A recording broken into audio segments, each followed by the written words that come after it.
ప్రియమైన పరిశుద్ధుడమైన సజీవమైన నిజమైన నిత్య జీవము కలిగిన సత్యదేవుడవైన ఆకాశమందున్న అంతటా అన్ని సమయాల్లో ఉన్న మా పరలోకపు తండ్రి యేసుక్రీస్తు ప్రభు నామను బట్టి మీ పాదముల చెంతకు రావడానికి ఇచ్చిన కృపను బట్టి మీకు వందనాలు. చదువుకునే లేఖన భావం ద్వారా మాతో మాట్లాడండి. నీ మెల్లని స్వరాన్ని వినిపించండి. వాక్యం వెల్లడి ఎవరితో వెలుగు మాలో తీసుకొని రండి. పాపికి రక్షణ, విశ్వాసకి ఎదుగుదల, ముందుకు నడిచే ప్రజలకు అధిక మహిమకు నడిపించు. సమయోచిత సాయం మీరు నాకు నిచ్చి మీరే మహిమ పొందమని యేసు నామమున స్తుతించి ప్రార్థిస్తున్నాము తండ్రి, ఆమేన్. మత్తయి సువార్త 24వ అధ్యాయం 32 నుండి 35 వరకు చదువుకుందాం. అంజూరపు చెట్టును చూచి ఒక ఉపమానము నేర్చుకొనుడి. అంజూరపు కొమ్మ లేతదై చిగురించినప్పుడు వసంతకాలము ఇంకా సమీపముగా ఉన్నదని మీకు తెలియను. 33 ఆ ప్రకారమే మీరు సంగతులన్నీ జరుగుట చూచినప్పుడు ఆయన సమీపంలోనే ద్వారం దగ్గరనే ఉన్నాడని తెలుసుకొనుడి. ఇవన్నీ జరుగుట వలన వరకు ఈ తరము గతింపదని నిశ్చయముగా మీతో చెప్పుచున్నాను. ఆకాశమును భూమి గతించును గాని నా మాటలు ఏ మాత్రమును గతింపవు. ఏ మాత్రము గతింపవు. మనము క్రీస్తు రాకడ గురించి ధ్యానించాము. పోయిన వారం కూడా 2 అంచెలను చూసాం. ఏంటిది? 2 అంచెలు కలవు. మొదటి అంచేది ఆ ప్రియ ప్రభు మొదటి రాకడ ఆకాశ మండలమునకు వచ్చును. మనము మార్చబడదుము. ఆకాశ మండలములో ప్రభు ఎదుర్కొందుము. మొదటిగా యేసు ప్రభు వచ్చినప్పుడు సైలెంట్గా వస్తాడు. మధ్య ఆకాశంలోకి వస్తాడు. మన యేసు ప్రభు పెళ్లి కుమారునికి పోల్చబడింది. పెళ్లి కుమార్తె స్వరక్తమిచ్చి కొనబడిన సంఘాన్ని గురించి మనం చూస్తున్నాం. ఆ మహాదేవుడు పెళ్లి కుమార్తెను తీసుకొని వెళ్ళడానికి మొదటి అంచెలో మధ్య ఆకాశమునకు వస్తాడు. మధ్య ఆకాశంలోకి వచ్చిన తర్వాత ఆయన స్వరక్తమిచ్చి కొనబడిన సంఘము, పరిశుద్ధులు, సేవకులు అందరు కూడా ఒక రెప్పపాటున ఎగిరిపోతారు. ఎంత అంటే గంటలు దినాలు పట్టారు. అక్కడ రెప్ప ఇట్లా కొట్టి ఓపెన్ చేస్తే ఎంతసేపు అయింది? కన్ను రెప్ప కొట్టి ఇట్లా తెరిస్తే ఎంతసేపు అయింది? సెకండ్లో అందరూ ఎత్తబడతారు. ప్రభునందు నిద్రించిన వారు మొదట్లో ఇస్తారు. ఆ తర్వాత పరిశుద్ధులుగా ఆయన రాకడ కొరకు కనిపెడుతూ అనేకులను సమకూరుస్తూ ఉన్నటువంటి ప్రజలు ఎత్తబడతారు. ఇక తక్కిన వారైతే విడిచిపెట్టబడతారు. తర్వాత 2వ అంచె ఈ పెళ్లి కుమార్తె సంఘం ప్రభువును కలుసుకున్న తర్వాత వారు పైన ఆకాశంలోకి వెళ్ళిపోతారు. అక్కడ వివాహం జరుగుతుంది. ఆ తర్వాత పెళ్లి కుమార్తెతో 2వ రాకడ పెళ్లి కుమార్తెతో కూడా భూలోకానికి వస్తాడు. ఎవరితోటి? పెళ్లి కుమార్తె తీసుకొని వస్తాడు. అప్పుడు ఆర్పాటముతోను బూర శబ్దముతోను ఈ లోకానికి యేసు ప్రభు వస్తాడు. ఎక్కడ దిగుతాడు? రాబోతు దగ్గర. ఇస్రాయేల్ కంట్రీ ఓలివ కొండ మీద దిగుతాడు. ఎక్కడ ఏ విధంగా ఆరోహణ వెళ్ళిపోయాడో అదే రకంగా వస్తాడు. ఓలివ కొండలు వచ్చిన తర్వాత ప్రపంచంలో ఉన్న ప్రతి ఒక్కరు ఆయనను చూస్తారు, రొమ్ము కట్టుకుంటారు, ప్రారంభిస్తారు, దుఃఖపడతారు. ఎందుకు? ఆయన చెప్పినది చేయలేని ప్రజలుగా, ఆయన రాకడ కొరకు కనిపెట్టని ప్రజలుగా ఉన్నవారు ఎంతమంది ఉన్నారు. యూదా ఇశ్రాయేల్ ప్రజల్లో ప్రతి ఒక్కరు కూడా రక్షింపబడతారు. ఎవరైతే ప్రభువును అప్పగించినారో, ఎవరైతే ఆయనకు శిలువ వేయడానికి వచ్చే వారందరూ కూడా చూస్తారు. అందరూ యూదులందరూ సమకూర్చబడతారు. ఆయా దేశాలకు చెదరగొట్టినాడు. కారణం ఏంటంటే కొన్ని విషయాలు మీకు చూపిస్తాను. ఇక్కడ ఇశ్రాయేలు సమకూర్చబడి కొద్ది అందరు రక్షింపబడతారు. అయితే ఇప్పుడు వాళ్ళే కొందరు మాత్రమే సమకూర్చబడ్డారు, కానీ అందరూ వస్తారు. ఆ తర్వాత ఏం జరుగుతుంది? తీర్పు జరుగుతుంది. తర్వాత అదే సందర్భంలో ఇప్పుడు చదివిన భాగంలో మెలకువగా నుండుట కొరకై హెచ్చరిక. మనం నిద్రమత్రము కాకుండా, నిర్లక్ష్యము కాకుండా, అవిధేయము కాకుండా ఉండటానికి ప్రభు హెచ్చరిస్తున్నాడు. ఇప్పుడు ఇక్కడ చదివిన భాగంలో 32, 33 చదవండి. అంజూరపు చెట్టును చూచి ఒక ఉపమానం నేర్చుకునుడి. అంజూరపు కొమ్మ లేతదై చిగురించినప్పుడు వసంతకాలము ఇంకా సమీపముగా ఉన్నదని మీకు తెలియను. ఆ ప్రకారమే మీరు ఈ సంగతులన్నీ జరుగుతా చూచినప్పుడు ఆయన సమీపంలోనే ద్వారము దగ్గరనే ఉన్నాడని తెలుసుకున్నాడు. ద్వారము దగ్గర ఉన్నాడు మనిషి అంటే ఎంత సమీపంగా ఉన్నాడు?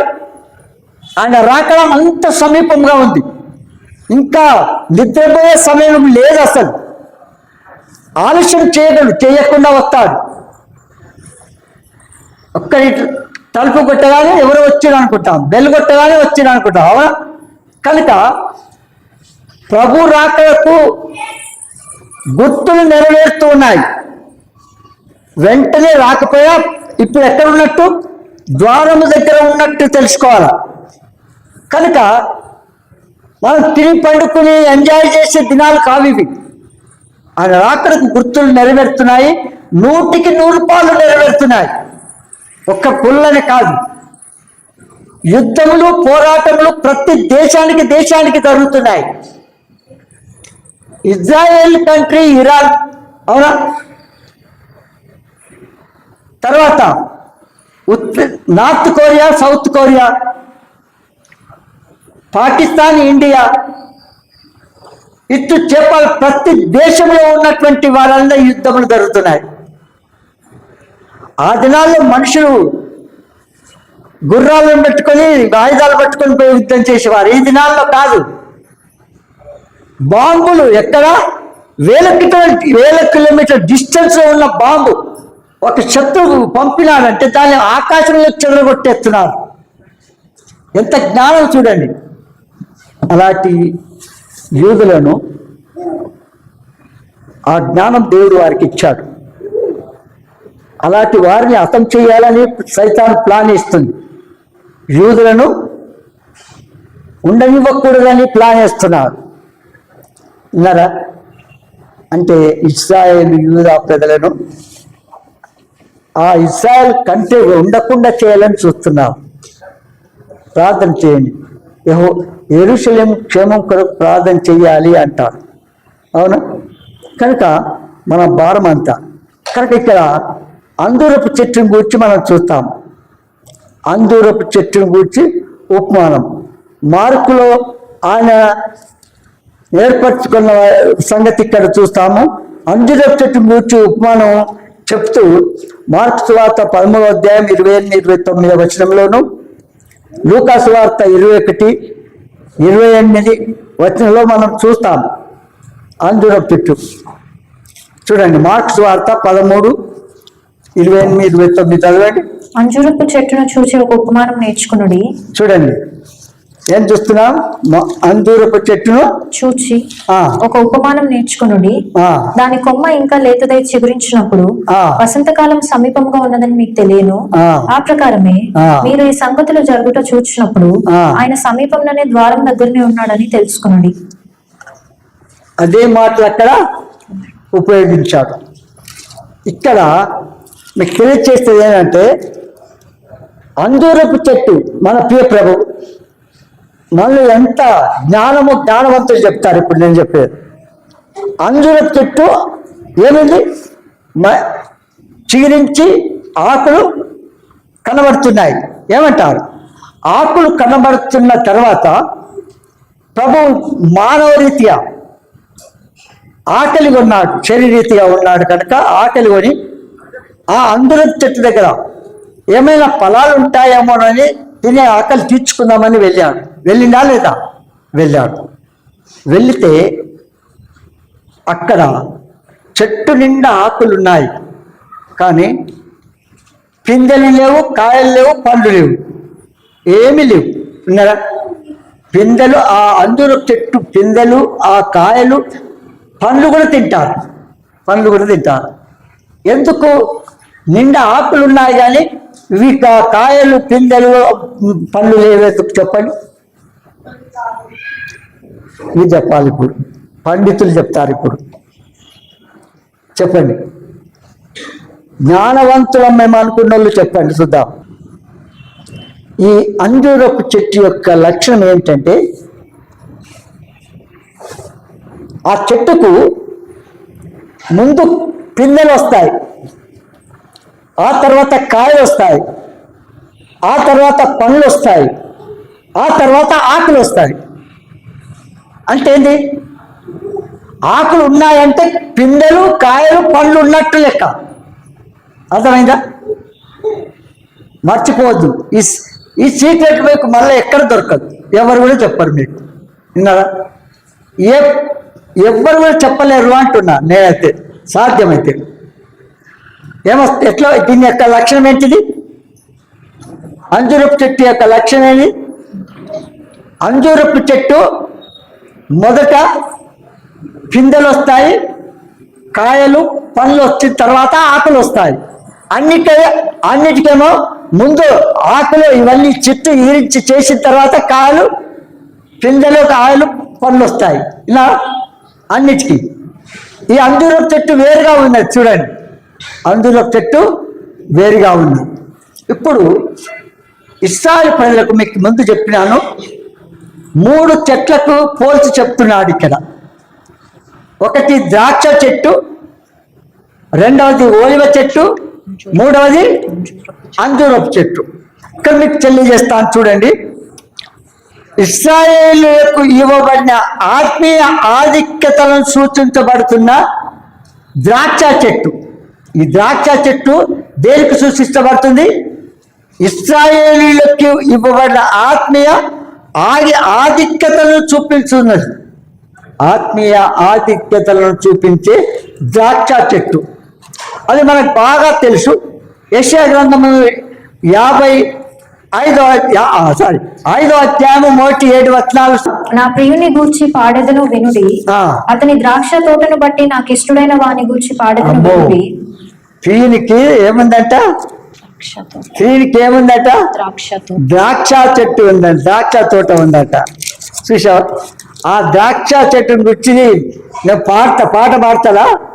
ప్రియుని గురించి చదవండి. సత్తువ భూమి గల కొండ మీద, సత్తువ భూమి గల, ఎక్కడ? సత్తువ భూమి గల కొండ మీద, కొండ మీద నా ప్రియునికి ఒక ద్రాక్ష తోట ఉంది. సత్తువ భూమి అంటే ఫెర్టైల్ ల్యాండ్, సారవంతమైన భూమి. సత్వ భూమి అంటే వాగ్దానం చేయబడిన భూమి. ఇంకొక మీరు చెప్పాలంటే తేనెలు ప్రవహించేలాంటిది. ఎలాంటిది? బలమైన, శ్రేష్టమైన భూమి అని అర్థం. అలాంటి మరి తేనెలు ప్రవహించే వాగ్దాన భూమిలో ఎలాంటి పంట రావాలా? చూడండి, చదవండి. నా ప్రియునికి ఒక ద్రాక్ష తోట ఉండెను. ఆ, ఆయన దానిని బాగుగా త్రవ్వి ఆ, రాళ్లను ఏరి ఆ. అందులో శ్రేష్టమైన ద్రాక్ష తీగలను నాటించెను. ఆ. దాని మధ్యను బురుజు ఒకటి వేయించి ఆ. ద్రాక్ష తోటిని తొలిపించెను. ఆ. ద్రాక్ష పండ్లు ఫలింపవలనని ఎదురు చూచుచుండెను గాని ఆ. అది కారు ద్రాక్షలు కార్చెను. చదవండి. కావున యెరూషలేము నివాసులారా, యూదావారులారా, నా ద్రాక్ష తోట విషయం నాకు న్యాయము తీర్చవలనని మిమ్మల్ని వేడుకొనుచున్నాను. ఆ, నేను నా ద్రాక్ష తోటకు చేసిన దానికంటే మరేమి దానికి చేయగలను? అది ద్రాక్ష పండ్లు కాయునని నేను కనిపెట్టినప్పుడు అది కారు ద్రాక్షలు కాయటకు కారణమేమి? ఆలోచించుడి. నేను నా ద్రాక్ష తోటకు చేయబో కార్యమును మీకు తెలియజెప్పెదను. నేను అది మేసివేయబడినట్లు దాని కంచెను కొట్టివేసేదను, అది త్రొక్కబడినట్లు దాని గోడను పడగొట్టి దాన్ని పాడు చేసేదను. చాలు. ఇప్పుడు ఏం చేస్తున్నాడు చూడు, ఎంత నీ కొరకు నా కొరకు ఎంత శ్రద్ధ తీసుకున్నాడు. ఆనాడు ఇస్రాయేల్ ప్రజలు తీసుకున్న రీతిగా ప్రపంచమంతట్లో కూడా అంత శ్రద్ధ తీసుకుంటున్నాడు. ఇలాంటి శ్రేష్టమైన భూమిగా నిన్ను సిద్ధం చేసి నీలో ఉన్న ప్రతి ఒక్క మరి ఆటంకం కలిగే పాప నైజమంతటి తొలగించి ఈ ద్రాక్ష తోటను నాటాడు, తొట్టిని సిద్ధం చేసినాడు. అంటే ద్రాక్ష రసం తీయడానికి ఏమొచ్చింది? తీస్తాడా? రాదు. చూడండి ఎంత శ్రద్ధ కలిగి ఉన్నాడు దేవుడు మన పక్షంగా. అలాంటి దానికి తీసుకునవలసినంత శ్రద్ధ ఇంకెవరికి తీసుకోలేదు.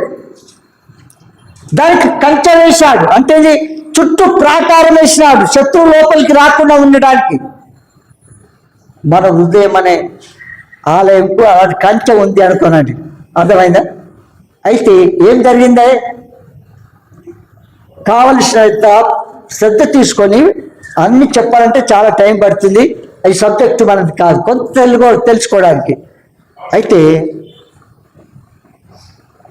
వ్యవసాయదారుని యొక్క ఆశ ఏంది? భూమిని దున్ని చక్కగా వేసి మంచి ద్రాక్షవల్లిని నాటితే మంచి చెట్టుకు మంచి ఫలాలు ఫలించాల. అవునా? ఫలించినాయా? కారు ద్రాక్షలు కాశాయి. నోట్ల గట్టలేని విషముతో కూడినటువంటి ద్రాక్ష కాయలు అయ్యాయి. అప్పుడు సంతోషం ఆ తోటి వారికి. నీ విషయం నా విషయం అంత సంతోషం ఉందా అంటున్నా.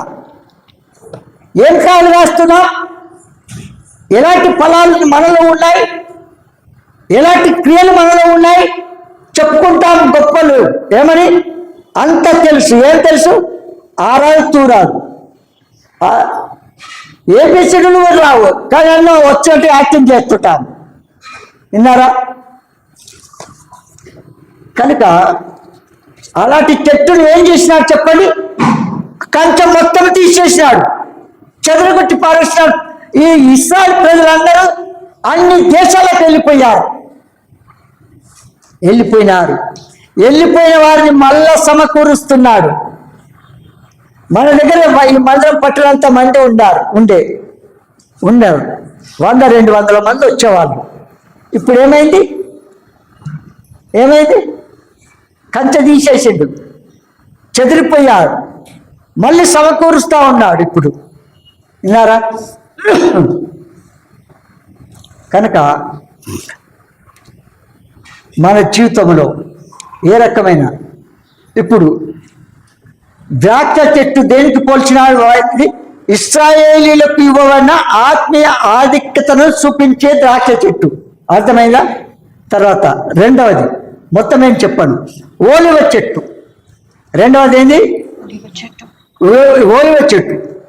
ఈ ఓలివ చెట్టు ఇశ్రాయేలు యొక్క మత సంబంధమైన ఆధిక్యతను చూపించబడుచున్నది. మీరు గుర్తుంచుకోవాలా? ఓలివ చెట్టు దేని సూచిస్తుంది? ఇశ్రాయేలు యొక్క మత సంబంధమైన ఆధిక్యతను చూపించబడుతున్నది. ఇర్మియా గ్రంథము 11:16. అది చక్కని ఫలములు గల పచ్చని ఒలివ చెట్టని, అది చక్కని ఫలము గల పచ్చని ఓలివ చెట్టని యెహోవా నీకు పేరు పెట్టాను. గొప్ప తుఫాను ధ్వనితో దాని మీద గొప్ప తుఫాను ధ్వనితో దాని మీద మంట పెట్టగా దాని కొమ్మలు విరిగిపోవచ్చున్నవి. దాని కొమ్మలు విరిగిపోవచ్చున్నవి.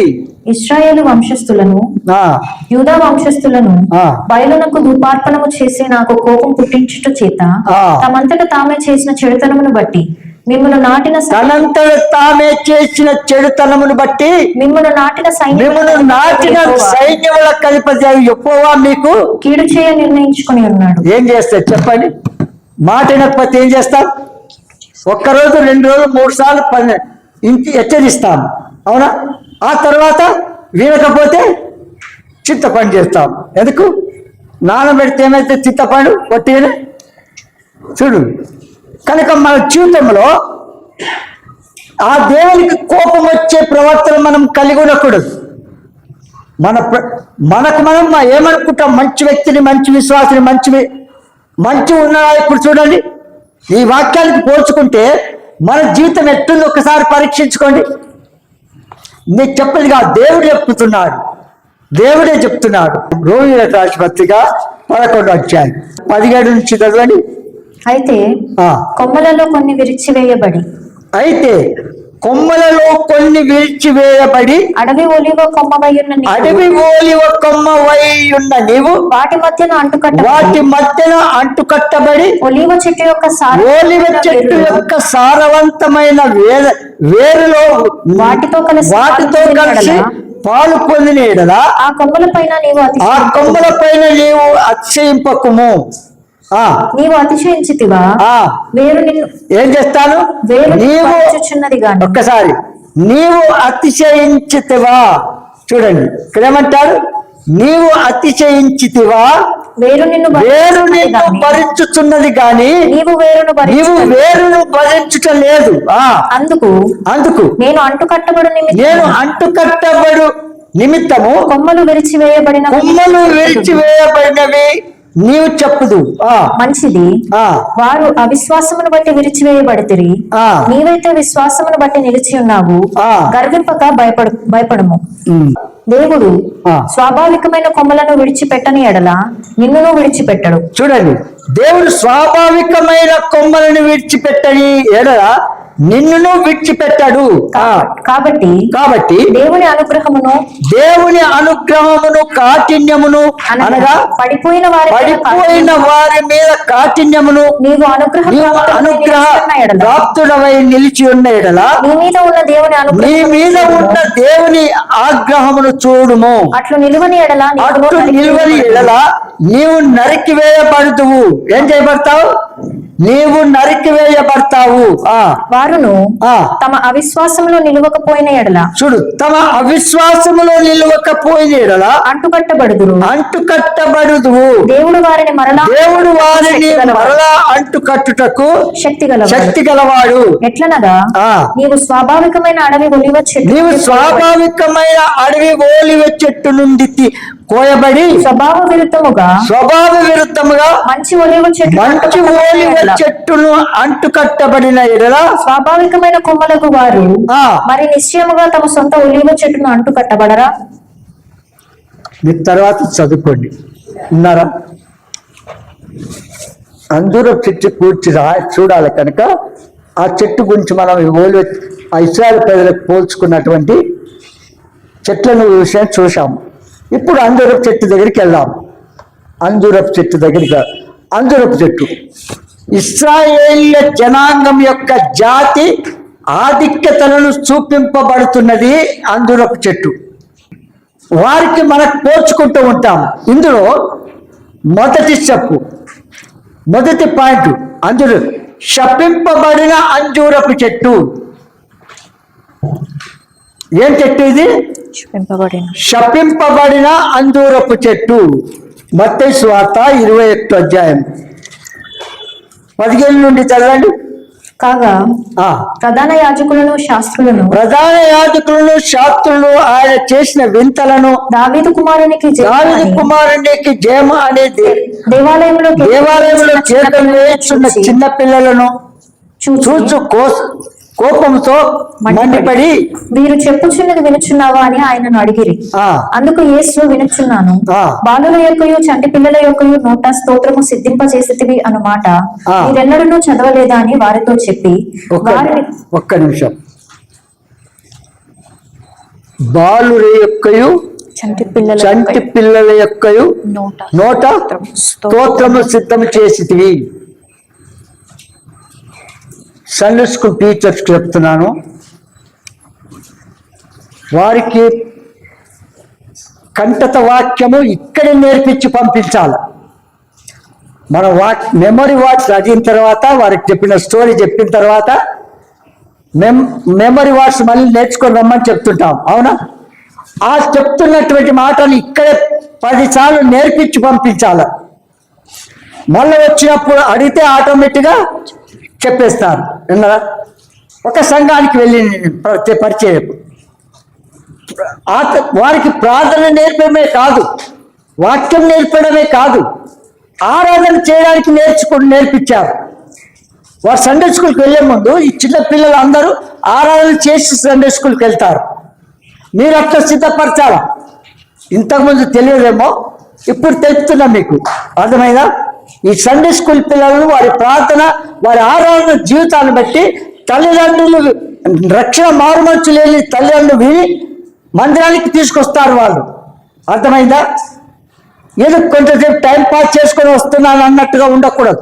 వారి కొరకు భారంగా ప్రతి ఒక్కరి కొరకు ఏం చేయాలా? ప్రార్థన చెయ్యాలి. ఈ పిల్లలకు ఏం చేయాలా? ప్రార్థన వారికి నేర్పించాలా, వారిని సిద్ధం చేయాలా. ఒక్కరు ఈ మధ్యలో ఒక్క సిస్టర్ వచ్చిండ్రు, సేవకురాలైంది. ఆమె స్టూడెంట్గా ఉన్నప్పుడు నేను రక్షింపబడ్డాను. మంచి విశ్వాసి, హాస్టల్లో ఉండేది. చెప్పిన ఇంతకుముందు అనుకుంటా. ఆమె రెగ్యులర్గా వచ్చేది, ఆగిపోయింది. ఆమెను బట్టి ఇంకా కొంతమంది ఎమ్మడి పెట్టుకొని వస్తుంది. అయితే ఈ అమ్మాయి కనబడడం లేదు అని, ఇన్ని రోజులైందని ఎందుకు రావడం లేదని ఒకరోజు వెళ్ళాను. సేవకుడు కాదు, నేను విశ్వాసిని. అప్పటికి నేను ఎందుకు వెళ్ళాలి చెప్పు? ఎవరు రావడం లేదు, ఎవరు వస్తున్నారు, ఎవరు లేవడం లేదు అని నేను తలంచడం ఎందుకు? వాస్తవంగా అట్లా దేవుని పిల్లల బాధ్యత అది. ఇంత చక్కటి అమ్మాయి, మంచి సాక్ష్యం కలిగిన అమ్మాయి రావడం లేదు. ఆమెను బట్టి ఇంకా కొందరు పరిచయకు సంఘానికి వస్తున్నారు. ఎందుకు ఏమి ఆగిపోయిందని ఆలోచిస్తుంటే అక్కడ ఉన్న వాటను వాళ్ళను బంధించి పెట్టేసింది, రానివ్వకుండా. సంగతి ఇది అన్నది. అయితే ఏం చేశాను, ఆ వార్డన్ దగ్గరికి పోయి, ఆమె మాకు తెలిసి పరిచయం ఉన్న ఆమెని, ఈ పిల్లలు వీళ్ళు మనోళ్ళు, వాళ్ళని మందిరానికి పంపండి అని వారికి చెప్తే ఈ వారం నుంచి పంపిస్తాను అన్నది. అప్పుడు వచ్చింది. ఎందుకు చెప్పినాను? ఆమె ఇప్పుడు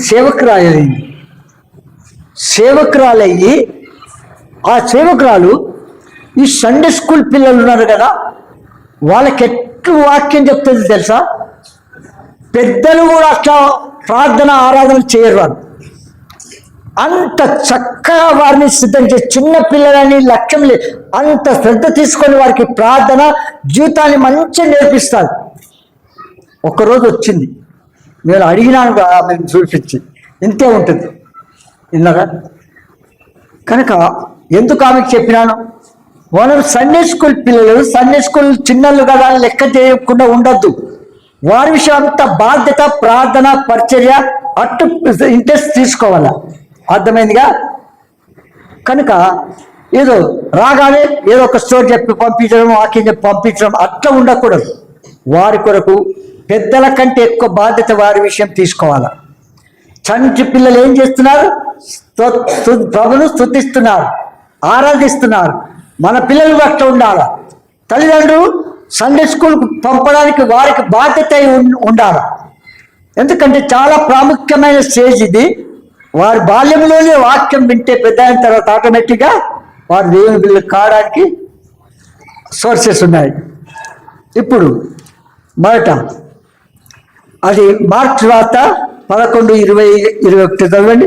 ప్రొద్దున వారు మార్గమున ప్రొద్దున వారు మార్గమున పోవచ్చుండగా ఆ అంజూరపు చెట్టు వేళ్ళు మొదలుకొని ఎండి ఉండుట చూచిరి. అప్పుడు పేతురు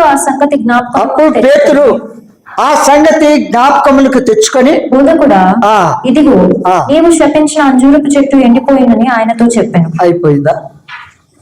ఏం జరిగింది చూడండి. ఎందుకు?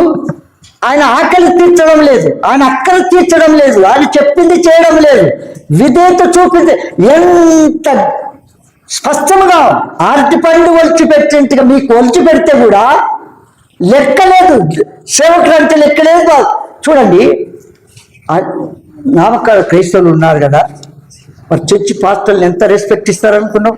వారికి మారుమనసు లేదు, వారి రక్షణ అనుభవంలో లేదు, కానీ వారికి ఎంత రెస్పెక్ట్ ఇస్తారు చూసిరా.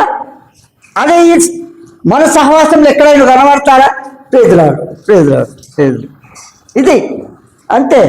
ఇది మనకు అట్లా కనబడుతున్నారు దేవుని సేవకులు అంటే. విన్నారా? నా సేవకులను ఏమైనా రిమార్క్స్ పాయింట్అవుట్ చేసిరా,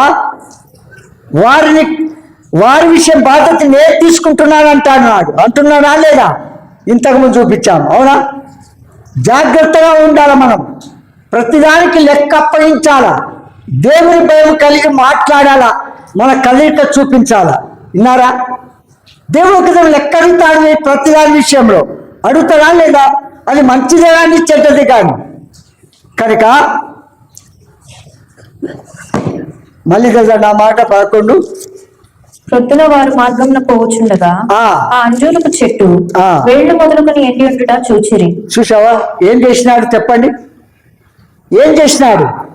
దేవుని అక్కలు తీర్చకపోతే, ఆకలి తీరకపోతే మరి వెంటనే చూడండి అది చూస్తున్నారు. మన ఆత్మీయ ఎండిపోయిన జీవితంలో కొనసాగితే జీవిస్తున్నానే పేరు మాత్రం ఉంది కానీ మృతుడు అనే లెక్కలో ఉంటే నువ్వు ఎత్తబడతావా? మొట్టమొదట ఆయన మొదటి అంచెలో వచ్చినప్పుడు ఎత్తబడిన వారే శ్రేష్ఠులు. విన్నారా? మొదట ప్రభు ఎప్పుడైతే వస్తాడో అప్పుడు వెంటనే ఎత్తబడితే దానంత శ్రేష్టమిత లోకం లేదు. విడిచిపెట్టిన తర్వాత సంఘం ఎత్తబడిపోయిన భూలోకంలో ఇంత అంత శ్రమలు కాదు, భరించలేనటువంటి శ్రమలు వస్తాయి దేవుడి ప్రజలకు. అప్పుడు రక్షింపబడతారా? అప్పుడు సువార్త చెప్తే వింటారా? ఈ దినం ఇప్పుడు చెప్తేనే వినకపోతే ఆ దినాలు వింటారా అంటున్నా? వింటారా? కనుక అంజూరపు చెట్టు ఆకులు ఉండగా తప్పక కాయలు ఉండాలి, అవునా? ఇప్పుడు నేను చెప్పినా కదా, అంజూరపు చెట్టుకు ఆకులు వచ్చినాయంటే లాస్ట్ చివరికి వస్తాయి. ఈ చెట్టుకు అన్ని చెట్లు వేరు, ఈ చెట్టు వేరు. కనుక ఇక్కడ పువ్వులు, పిందెలు, కాయలు వచ్చిన తర్వాత ఆకులు వచ్చును. పచ్చి కాయలు కూడా తింటారు. ఈ చెట్టు ఆకులు ఉన్నవి కానీ కాయలు లేవు. ఇశ్రాయేలీలకు ఆచారములు ఉన్నాయి కానీ ఫలాలు లేవు. అర్థమైందా?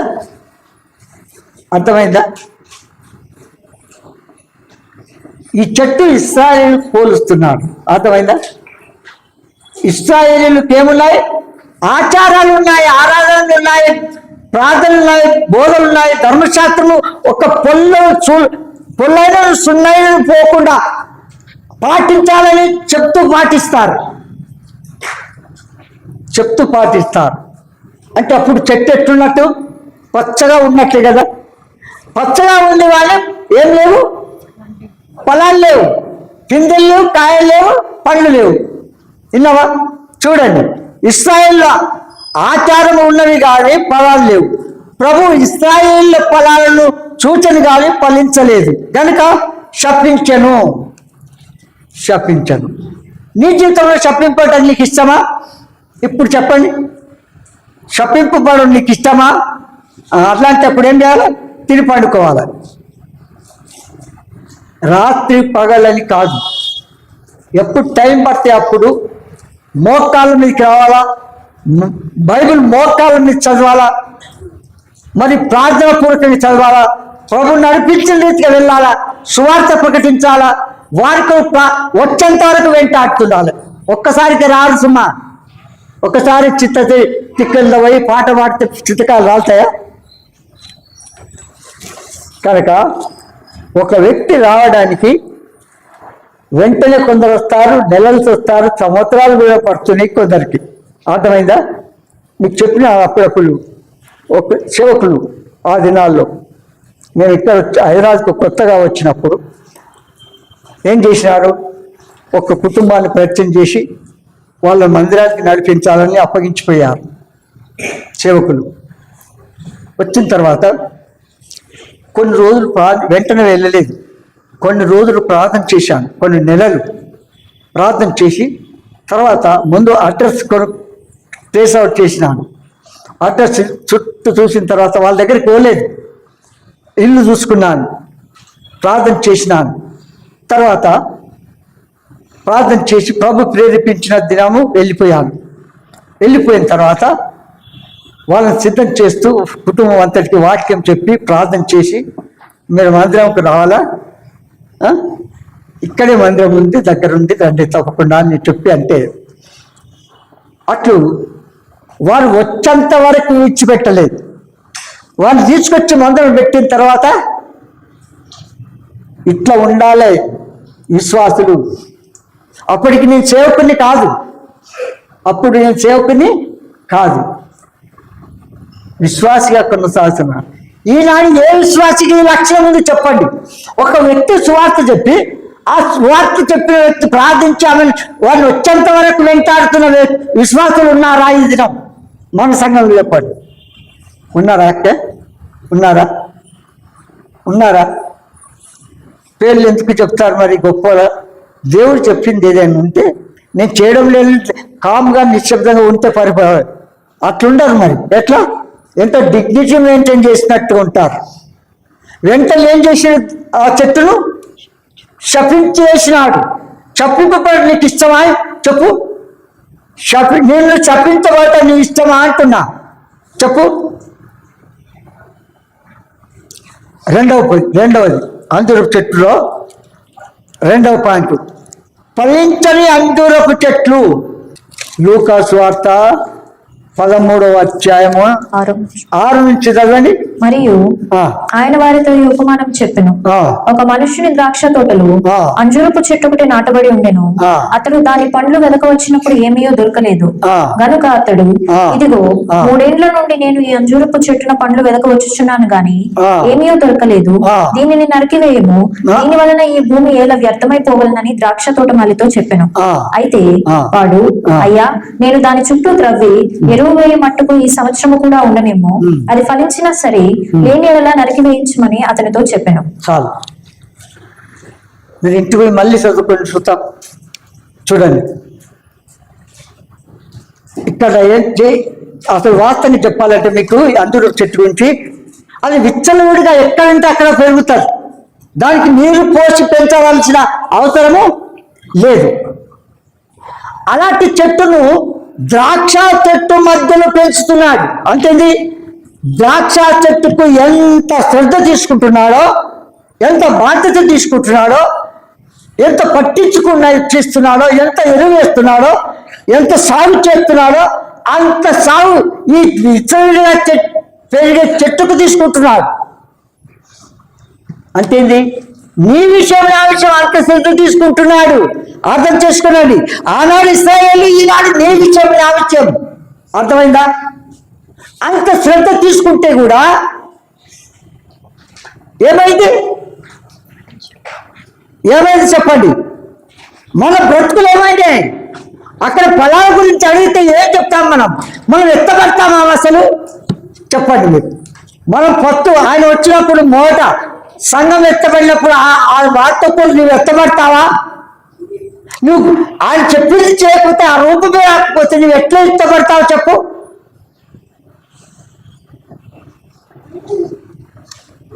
చాలా కష్టమైన పని. మన జీవితంలో మొత్తుమారిన జీవితం అయిపోయింది.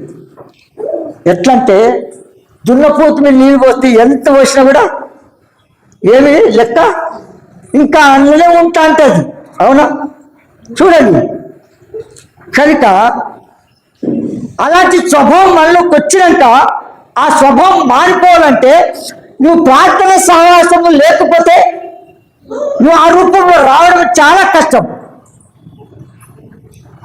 ఇప్పుడు చూడు, మన దగ్గరికి ఒక్కసారి వచ్చిపోయారు ఈ ఎవరు సిస్టర్స్ ఏప్రిల్ నుంచి డోర్ టు డోర్ మినిస్ట్రీ కొరకు వచ్చినా మన దగ్గరికి వచ్చినా. అప్పటి నుంచి మన వారికి పరిచయం అయ్యాము. ఆంటీని ఆ ప్రేయర్ లిస్టులో ఆంటీ పేరు పెట్టి ఎప్పుడంటే అప్పుడు ఆమెకు టైం ఇస్తున్నారు, ప్రార్థన చేయండి అంటే ప్రార్థన చేయండి. ఇక ప్రతిరోజు 8:30 లోపల వెంటనే ఆమెకు అంశాలు ఇస్తారు, ప్రార్థన చేయంటారు. ఇప్పుడు ఇక్కడ మన దగ్గర ట్రైన్ నడుస్తుంటే కూడా మళ్ళీ వెళ్ళి అక్కడ ప్రార్థన చేసి మళ్ళీ మన దగ్గరికి ఎంటర్ అవుతుంటుంది. అలాంటి ప్రార్థన సహవాసంలో మీరు లేకపోతే నేను ఎత్తబడతానని అనుకుంటున్నాం. మనం ఈ 10 మంది చూశారు కదా, 5 మంది విడిచిపెట్టబడ్డారు, 5 మంది ఎత్తబడ్డారు. అందరు సిద్ధపడుతూనే ఉన్నారు, 10 మంది సిద్ధపడుతూనే ఉన్నారు.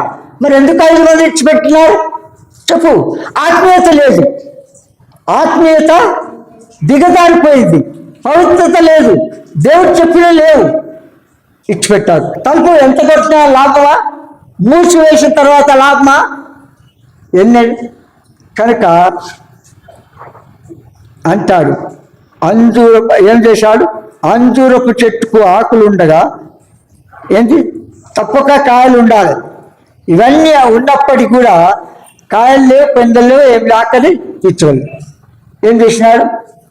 మన జీవితంలో ఇంకా చాలా సంగతులు ఉన్నాయి, తర్వాత చూస్తాం. కనుక దేవుడు మనతో మాట్లాడుతూ ఉన్నప్పుడు మన హృదయానికి పోల్చుకొని చూసి ఆ రూపం నాలో లేదు, ప్రభా నన్ను క్షమించు, నన్ను అంత సిద్ధం చెయ్యి, నేను ఇదే చూపిస్తానని తీర్మానం చేసుకోవాలా. లేకపోతే విని విడిచిపెట్టేస్తే మనం ఏం చేసిన లాభము ఉండదు. ప్రార్థన చేస్తాం, ఆ తర్వాత బలిలో పాలు పొందాం. ప్రియ తండ్రి, యేసునామమున మరొకసారి పాసనికి వస్తున్నాం. మా ముందుకు తీసుకొచ్చిన లేఖన భావములన్నిటి బట్టి మీకు వందనాలు. మానవ దుబాట్లు వ్యక్తపడుతున్న వాక్యానికి పరిశుద్ధాత్మ కార్యము లోతుగా జరిగించి మీరు ఆశించిన రూపంలో మమ్మల్ని మార్చి, ప్రభా మొదటి పునరుద్ధాన దినమంది ఎత్తబడే జీవితంలో మేము జీవించకు, మీరు చెప్పిన దానికి లోబట్టకు సహాయం చేయండి. యేసునామమున వేడుచున్నాము తండ్రి.